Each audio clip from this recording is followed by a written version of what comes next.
m'appelle Adeline, je suis à l'école de Condé comme Laure depuis 5 ans, donc depuis la MANA. On nous a donc demandé de faire un stage à l'étranger et au début j'appréhendais un petit peu de devoir partir à l'étranger parce que c'était la première fois que j'allais me retrouver seule quelque part. Et donc il y a eu cette possibilité grâce à Wayno d'aller dans un pays émergent, donc l'Afrique du Sud. Et après quelques hésitations, je me suis dit que pourquoi pas, et vu que je savais que j'avais aussi mes deux camarades qui partaient, ça promettait d'être une belle aventure. Et donc j'ai foncé. Alors au début, je me suis posé la question aussi, est-ce que je veux rester près ou est-ce que je veux vraiment partir? Et je me suis dit, tant qu'à avoir cette expérience de devoir faire un stage à l'étranger, autant le vivre à fond et vraiment partir et s'éloigner de l'Europe ou la Suisse et vraiment partir le plus loin possible et avoir vraiment toute cette immersion dans le pays. Et en plus en Afrique du Sud, la langue parlée est l'anglais. Je voulais vraiment améliorer mon anglais et découvrir toute une culture et que ce soit pas simplement un stage mais une vraie expérience de vie en fin de compte. Donc le stage c'était dans le domaine du luxe qu'il fallait qu'on le trouve et c'est vrai qu'on s'y attend peut-être pas forcément que dans ce genre de pays il y a quand même de l'architecture de luxe et notamment à Cape Town où c'est vraiment très développé et donc rapidement Wayno m'a aidé à trouver un stage qui me correspondait vraiment. Donc c'était une plus petite entreprise que Victor mais c'était vraiment du luxe pur.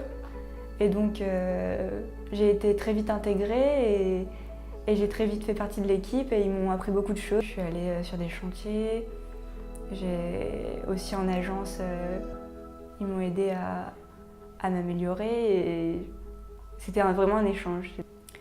Ce qui m'a surpris c'est l'ambiance de la ville, le paysage, c'est vraiment très très beau comme ville. Et j'étais partie avec des a priori, on part toujours un petit peu avec une image. Et il faut vraiment y être pour voir que c'est un endroit vraiment où la mentalité, les gens sont vraiment en majorité bienveillants et on s'y sent vraiment bien. Donc en plus de ça, on se retrouve dans vraiment une carte postale parce que la ville est magnifique.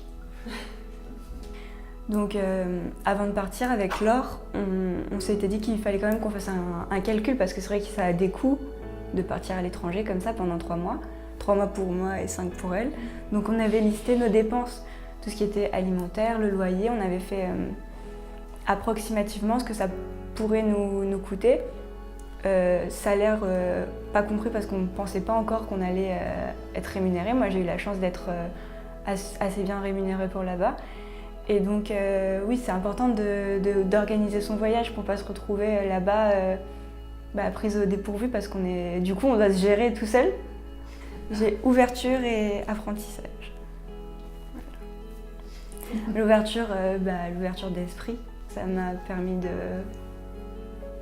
les voyages, ça permet de s'ouvrir aux autres mais aussi de se connaître un peu mieux soi-même.